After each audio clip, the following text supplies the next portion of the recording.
విమానానికి సాంకేతిక లోపం, మరోసారి తలెత్తిన సాంకేతిక సమస్యలు. బీహార్లో అల్లర్ల రాజకీయ నియామకాలు వారసత్వంపై చర్చ. ప్రధాని మోడీ G7 సమ్మిట్ కు హాజరు, పాల్గొనబోతున్న విదేశ ప్రధాని. జనాభా గణన 2027 నాటికి అన్ని సిద్ధం. జనాభా గణన తేదీ ఖరారు. ఉత్తరాఖండ్ హెలికాప్టర్ ప్రమాదం తర్వాత సేవలు పునరుద్ధరణ. ఇండియా ఇజ్రాయెల్ వివాదం, ఇజ్రాయెల్ మధ్య ఉద్రిక్తతలు. భారతదేశ అణు ఆయుధాగారం పెంపు, భారత్ అణుశక్తి పెంపు. అమర్నాథ్ యాత్ర మార్గాలు, అక్కడ నో ఫ్లైయింగ్ జోన్ ఏర్పాటు. కొత్త కోవిడ్-19 కేసులు పెరుగుదల, ముక్కులో పడబోతున్న భారతదేశం. జూన్ 17, 2025 నాటికి స్టాక్ మార్కెట్లు నష్టాలు. ట్రేడ్, ఇజ్రాయెల్ ఉద్రిక్తల మార్కెట్పై ప్రభావం. 2 రోజుల్లో రానున్న నైరుతి రుతుపవనాలు, తెలంగాణకు భారీ వర్ష సూచిక. ఇక వివరాలకు వెళితే, శాన్ ఫ్రాన్సిస్కో నుండి ముంబై వెళ్తున్న ఎయిర్ ఇండియా విమానానికి ఇంజన్లో సాంకేతిక లోపం తలెత్తడంతో కోల్కతాలో తనిఖీశారు. ప్రయాణికులకు దించవలసి వచ్చిందని కూడా చెబుతున్నారు. ఇది కాకుండా అహ్మదాబాద్ లో జరిగిన ఎయిర్ ఇండియా విమాన ప్రమాదం గురించి కూడా వార్తలు వస్తున్నాయి. ఇక శాన్ ఫ్రాన్సిస్కో నుండి ముంబై వెళ్తున్న ఎయిర్ ఇండియా విమానం కోల్కతాలో ల్యాండింగ్ సమయంలో ఇంజన్లో సాంకేతిక లోపాన్ని ఎదుర్కొంది. దీనివల్ల ప్రయాణికులు విమానం నుండి దిగిపోవాల్సిన పరిస్థితి ఏర్పడింది.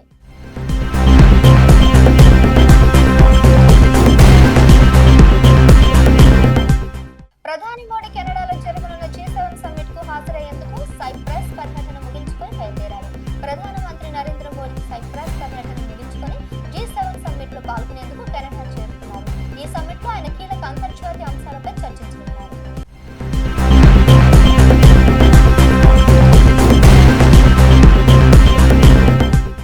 జనాభా గణన 2027కు జరుగుతుందని ప్రభుత్వం ప్రకటించింది.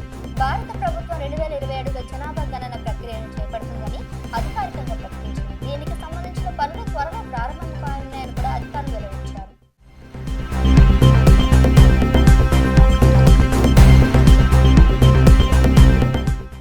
హెలికాప్టర్ ప్రమాదం జరిగిన ఒక రోజు తర్వాత ఉత్తరాఖండ్ ప్రభుత్వం జూన్ 17 నుండి హెలికాప్టర్ సేవలను తిరిగి ప్రారంభించింది.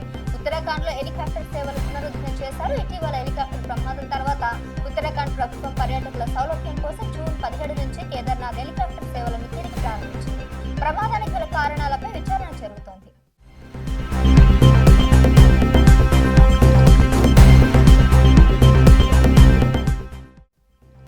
బీహార్లో అసెంబ్లీ ఎన్నికలకు ముందు ముఖ్యమంత్రి నితీష్ కుమార్ ప్రముఖ నాయకులు అల్లుళ్లను కీలక రాష్ట్ర సంస్థలతో నియమించడం అల్లుల రాజకీయంపై చర్చకు దారితీసిందని చెప్పొచ్చు.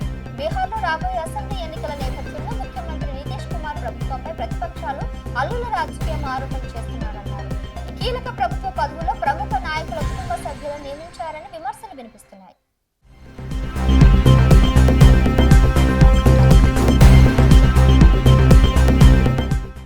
ఇరాన్ ఇజ్రాయెల్ మధ్య ఉద్రిక్తత పెరుగుతుండటంతో టెహ్రాన్ నుండి తమ పౌరులను, ముఖ్యంగా విద్యార్థులను తరలించాలని భారతదేశం చర్యలు తీసుకుంది. భారత పౌరుల తరలింపు కూడా అన్ని సిద్ధం చేస్తుంది. ఇజ్రాయెల్ మరియు ఇరాన్ మధ్య పెరుగుతున్న ఉద్రిక్తతల నేపథ్యంలో ఇరాన్లోని టెహ్రాన్ నుండి భారత పౌరులను, ముఖ్యంగా విద్యార్థులను సురక్షితంగా తమ ప్రాంతాలకు చేరవేసేందుకు అన్ని ప్రక్రియలను సిద్ధం చేసుకుంది భారత ప్రభుత్వం.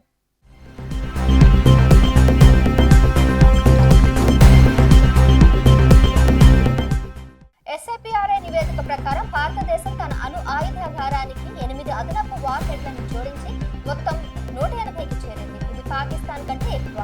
SIPRI నివేదిక ప్రకారం భారతదేశం తన అనుభవం వార్ హెడ్ల సంఖ్యను కూడా పెంచుకుంది.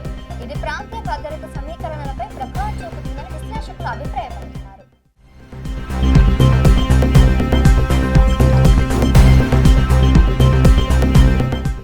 ఇక ఇండియాలో కోవిడ్-19 కేసులు పెరుగుతున్నాయి. దీనికి సంబంధించిన డీప్ వెయిన్ థ్రాంబోసిస్ జీవికి ముప్పు కూడా ఉందని నివేదికలు వస్తున్నాయి.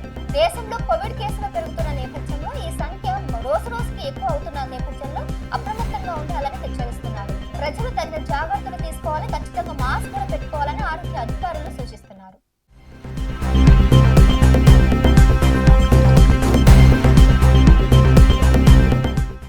అమర్నాథ్ యాత్ర మార్గాలను నో ఫ్లైయింగ్ జోన్ గా ప్రకటించారు అధికారులు. భద్రత కోసం ఫేషియల్ రికగ్నైజేషన్ సిస్టమ్ ను కూడా అమలు చేస్తున్నారు. అమర్నాథ్ యాత్ర భద్రత చర్యలు కూడా చేపట్టారు.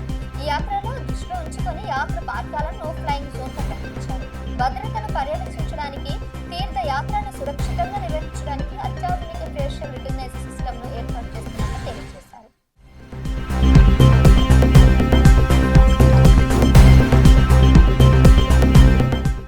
జూన్ 17, 2025 స్టాక్ మార్కెట్ నష్టాలు ట్రేడ్ అవుతున్నాయి. ఇజ్రాయెల్, ఇరాన్ ఉద్రిక్తతల నేపథ్యంలో మార్కెట్ పై ప్రభావం చూపుతున్నాయి. సెన్సెక్స్ 600 పాయింట్ల వద్ద 0.23% తగ్గింది. ఇక నిఫ్టీ 50/24,890 పాయింట్ల వద్ద 0.22% తగ్గింది. ప్రధానంగా నష్టపోయినవి టాటా మోటార్స్, ఇండస్ బ్యాంక్, అలాగే అల్ట్రాటెక్ సిమెంట్.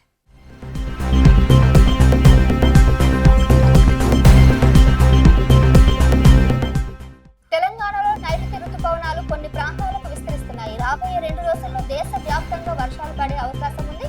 ముఖ్యంగా హైదరాబాద్ లో వరుసగా 2 రోజులు వర్షాలు పడతాయి కాబట్టి అధికారులు ఆరెంజ్ అలర్ట్ జారీ చేశారు. ఈ 2 రోజులు కూడా ఎక్కడకు వెళ్లకుండా కాస్త జాగ్రత్తగా ఇంటి వద్దే ఉండాలని అధికారులు సూచిస్తున్నారు. ఇవాళ రేపు వర్షాలు బాగా పడే అవకాశం ఉన్నందున ప్రజలంతా కూడా అప్రమత్తంగా